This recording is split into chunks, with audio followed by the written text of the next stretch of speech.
সুপ্রিয় দর্শক, আসসালামু আলাইকুম। সবাইকে স্বাগত জানাচ্ছি আজকের গুরুত্বপূর্ণ সংবাদে। প্রথমেই জানিয়ে দিচ্ছি সংবাদ শিরোনাম, পরে বিস্তারিত। দর্শকবৃন্দ, আপনাদের সবাইকে স্বাগত। আমি আপনার নাম বলছি বাংলা নিউজ টুডে 36 থেকে। আজকের সবচেয়ে আলোচিত বিষয়, বাংলাদেশের রাজনীতিতে নতুন করে শুরু হয়েছে উত্তেজনা ও বিতর্ক।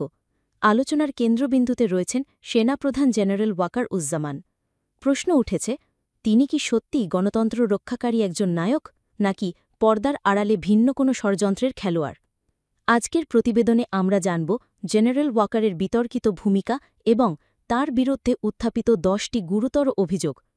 তবে শুরুর আগে বলে রাখি, যদি এখনও আমাদের চ্যানেলটি সাবস্ক্রাইব না করে থাকেন তাহলে অনুগ্রহ করে এখনই সাবস্ক্রাইব করুন। নোটিফিকেশন বেলটি প্রেস করুন, কারণ সত্য সংবাদ ও নির্ভরযোগ্য আপডেট আপনাদের কাছে পৌঁছে দিতে আমরা প্রতিদিন নিরলস কাজ করে যাচ্ছি। মূল সংবাদ। দর্শকবৃন্দ, গত 15 বছর ধরে বাংলাদেশে স্বৈরশাসনের অভিযোগে সবচেয়ে বেশি আলোচিত ছিলেন শেখ হাসিনা। কিন্তু জুলাইয়ের গণ-অভ্যুত্থানের পর দেশের রাজনৈতিক প্রেক্ষাপটে বড় পরিবর্তন আসে। হাজারো প্রাণের বিনিময়ে জনগণের বিজয় যখন নিশ্চিত হচ্ছিল, তখনও শেষ মুহূর্তে নাটকীয় মোড় নেয় পরিস্থিতি। সেনাপ্রধান জেনারেল ওয়াকারুজ্জামান সাময়িকভাবে জনতার দাবির পক্ষে অবস্থান নিলেও বিশ্লেষকরা বলছেন এটি ছিল নিজের প্রাণ বাঁচানোর কৌশল। অনেকেই দাবি করছেন, যদি সেদিন ওয়াকার জনতার বিপক্ষে দাঁড়াতেন তবে তিনিও জনতার হাতে কঠিন পরিণতির মুখোমুখি হতেন। অভিযোগ রয়েছে, ওয়াকার পরিকল্পিতভাবে শেখ হাসিনাকে নিরাপদে পালিয়ে যেতে সাহায্য করেছেন। আর এই কারণেই এখন রাজনৈতিক মহলে প্রশ্ন উঠছে, ওয়াকার কি প্রকৃত অর্থেই গণতন্ত্রের পক্ষে, নাকি আড়ালে তিনি নতুন ষড়যন্ত্রের স্থপতি? জেনারেল ওয়াকারের বিরুদ্ধে 10টি গুরুতর অভিযোগ। নাম্বার 1, শেখ হাসিনাকে দেশত্যাগে সহায়তা। জুলাই অভ্যুত্থানের সময় প্রায় 2000 মানুষ প্রাণ হারায়। এই সময় সেনাবাহিনীর একটি অংশ চেয়েছিল শেখ হাসিনাকে জনতার হাতে তুলে দিতে, কিন্তু ওয়াকার তা হতে দেননি। বরং তিনি অত্যন্ত গোপনীয়তার সঙ্গে হাসিনাকে পালিয়ে যেতে সাহায্য করেন। এমনকি ফ্লাইট রাডারেও ধরা পড়েনি। ইমিগ্রেশন ছাড়া হাসিনা ও তার পরিবারের দেশত্যাগ, এটি ছিল সরাসরি রাষ্ট্রদ্রোহিতা। নাম্বার 2, জনতার ন্যায্য বিচারের পথে বাধা। জনতা চেয়েছিল হাসিনার বিচার জনগণের আদালতে হোক, কিন্তু ওয়াকারের পদক্ষেপের কারণে সেই বিচার আর সম্ভব হয়নি।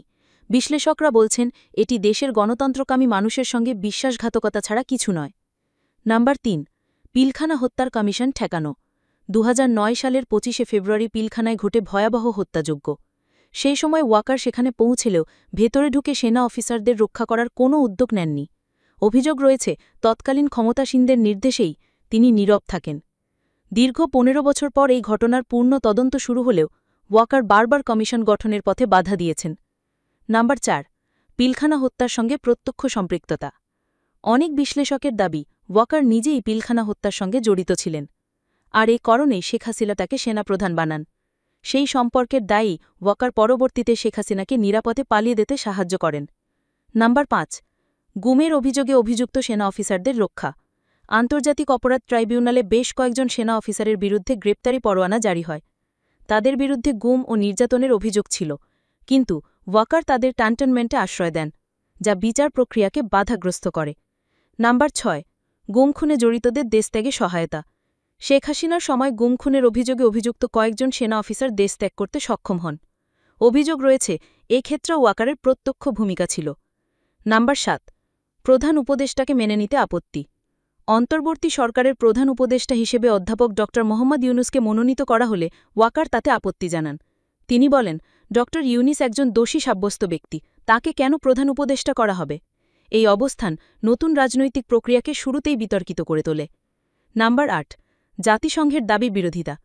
যখন জাতিসংঘ বাংলাদেশে গণহত্যার স্বীকৃতি দাবি করে, তখন সরকারকে পাশ কাটিয়ে সেনাবাহিনীর পক্ষ থেকে বিরোধী বিবৃতি দেওয়া হয়। অভিযোগ রয়েছে, এই সিদ্ধান্তের নেপথ্যে ছিলেন জেনারেল ওয়াকার। নাম্বার 9, রাজনৈতিক আশ্রয় ও নিরাপত্তা প্রদান।